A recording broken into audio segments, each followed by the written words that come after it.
കുട്ടികളൊക്കെ സ്കൂൾ വിട്ട് വരുന്ന സമയത്ത് പെട്ടെന്ന് ഉണ്ടാക്കാൻ പറ്റിയ ഒരു ചായക്കടിയാണ്. ആദ്യം നമുക്കിതുപോലെ 3 മുട്ട പൊട്ടിച്ചൊഴിച്ച് കൊടുക്കാം. ഇനി ഇതിലേക്ക് 3 ടേബിൾ സ്പൂൺ പഞ്ചസാര ചേർത്ത് കൊടുക്കാം. ഇനി ഇതിലേക്ക് 5 or 6 ഏലക്ക പൊടിച്ചത് കൂടി ചേർത്തതിന് ശേഷം നന്നായിട്ട് മിക്സാക്കി എടുക്കാം. പഞ്ചസാരയ്ക്ക് അലിയുന്ന രൂപത്തിൽ മിക്സാക്കി എടുക്കണേ. അതിനുശേഷം നമുക്കിതിലേക്ക് ഒരു പാൻ വെക്കാം. പാൻ വെച്ചതിന് ശേഷം ഇതിലേക്ക് നെയ്യാണ് ചേർത്ത് കൊടുക്കേണ്ടത്.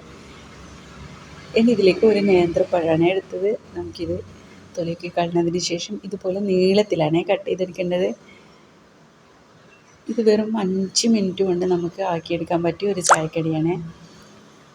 ഇതുപോലെ കട്ട് ചെയ്തെടുത്തതിന് ശേഷം നമുക്കിതുപോലെ തിരിച്ചിട്ട് കൊടുക്കാം. കുറച്ചൊരു ബ്രൗൺ കളറായതിന് ശേഷമാണ് ഇനി ഇതിൻ്റെ മുകളിലായിട്ട് നമ്മൾ റെഡിയാക്കി വെച്ച മുട്ടൻ്റെ ഇത് നമുക്കിതുപോലെ ഒഴിച്ചു കൊടുക്കാം. ഇത് ഒഴിക്കുന്ന സമയത്ത് ഫ്ലെയിമൊക്കെ കുറച്ച് വെക്കണേ. ലോ ഫ്ലെയിമിലാക്കിയാൽ മതിയേ. ഇതുപോലെ നമുക്ക് വേറൊരു പാൻ വെച്ച് ഇതുപോലെ തിരിച്ചിട്ട് കൊടുക്കാം.